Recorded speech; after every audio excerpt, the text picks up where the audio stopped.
The most common question I hear today is if the iPhone 8 is a worthy upgrade.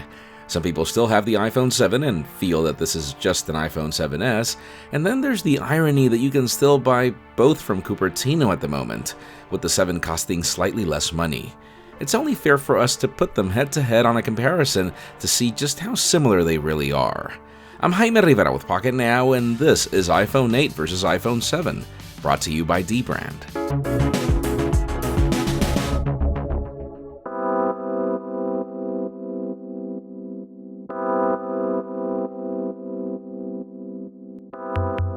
Let's get the obvious out of the way first. The iPhone 7 is more like the iPhone 6SS, and for the iPhone 8, let's just add an extra S to that. This is the 4th year in a row that Apple iterates this design, and if you went for the matte black or space gray variants I chose, they're almost indistinguishable from a distance. You have to get close to the iPhone 8 to notice that there is glass on the back instead of aluminum, that the color is more of a darker tone of gray instead of black, and that the Apple logo and iPhone text are now a tinted chrome like in the old days. Dimension-wise, the iPhone 8 is a hair larger than the 7 in every way. Fractions of a millimeter taller, wider, and thicker, though 10 grams heavier, and you notice that the moment you hold them side by side. The aluminum on the 7 is less prone to fingerprints than the glass on the 8, but at the expense of being more slippery when handled.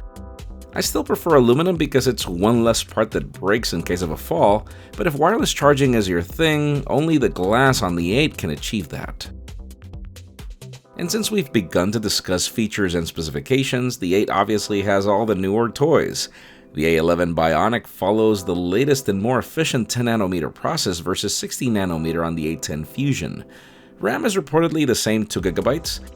If you're buying today, the iPhone 7 comes with 32 or 128GB of storage, the iPhone 8 comes with 64 or 256GB. Both devices share IP67 water and dust resistance as well. About the only place where the 7 wins, at least in numbers, is because its battery is 8% larger. For content consumption, both devices sport a Retina HD IPS LCD that supports the P3 color gamut. The iPhone 8 wins again by bringing True Tone technology of the iPad Pro, which adapts the display tone to the lighting surrounding it. The iPhone 8 also has slightly more powerful stereo speakers than the 7, but I recommend watching Juan's Real Audio review for a full comparison on that. Power delivered by Apple's new A11. In software, there's really nothing to compare here. Both devices run iOS 11, and this is one of those cases where absolutely everything the iPhone 8 can do, the iPhone 7 can do as well. We have a separate video detailing the improvements to this new operating system, so I'd rather not bore you with the basics. Gliding through menus and launching basic applications perform about the same on both devices. I notice speedier performance in hardcore stuff like restoring the iPhone 8 from a backup, but that's just about it. Even for things like gameplay, the iPhone 7 is no slouch when compared to Apple's latest and greatest. Where I have noticed a significant difference is in battery life. The 10nm process on the A11 is clearly a more efficient chip even when running on a slightly smaller battery. The iPhone 8 has been the first ever regular-size iPhone that I've been able to use for a full day without the need to top up by 4 p.m. And listen, I said the only one.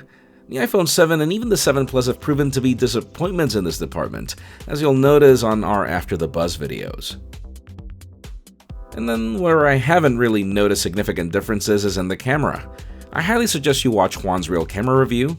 He actually focuses this video more on making it a comparison between the iPhone 8 Plus and the iPhone 7 Plus, and the differences are negligible. For all that Apple mentioned that it had refreshed the sensors, that's really not visible here. Don't get me wrong though, this is not a bad thing.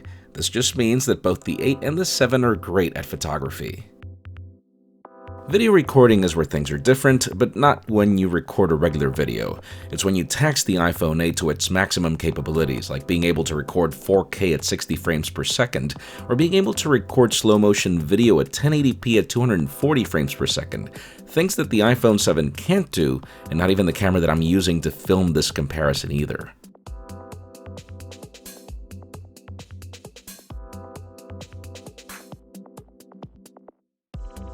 And I think the camera experience is the best way to conclude this comparison. Those of you looking for major differences between the iPhone 7 and the iPhone 8 might be disappointed that there aren't. That's what the iPhone X is for. And if you're wondering why the iPhone 8 exists, that's because I know a significant amount of people that like the iPhone as it is. They want the latest and greatest iPhone, but they don't want to lose Touch ID, or even the rest of the experience that they're used to. If you already have the iPhone 7, upgrading doesn't really make sense. But if you're in the market for a new iPhone and don't want to wait for the 10, I would highly recommend the iPhone 8 more than the iPhone 7, simply because it's newer hardware, it performs better when it comes to battery life, and well, Apple supports a newer phone for a longer period of time. And regardless of what you choose, fingerprints and smudges are always going to be a given.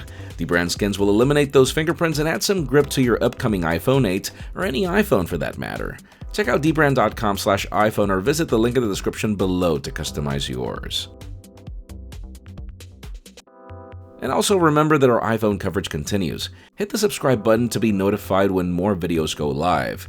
The card at the top right will take you to our initial impressions of the iPhone 8, and the card at the bottom takes you to our real camera review. Also follow me on Twitter, Jaime_Rivera, on Instagram at Jaime Rivera. Please give this video a thumbs up if you like what you saw. I am Jaime Rivera. Thanks so much for watching. We'll see you on the next one.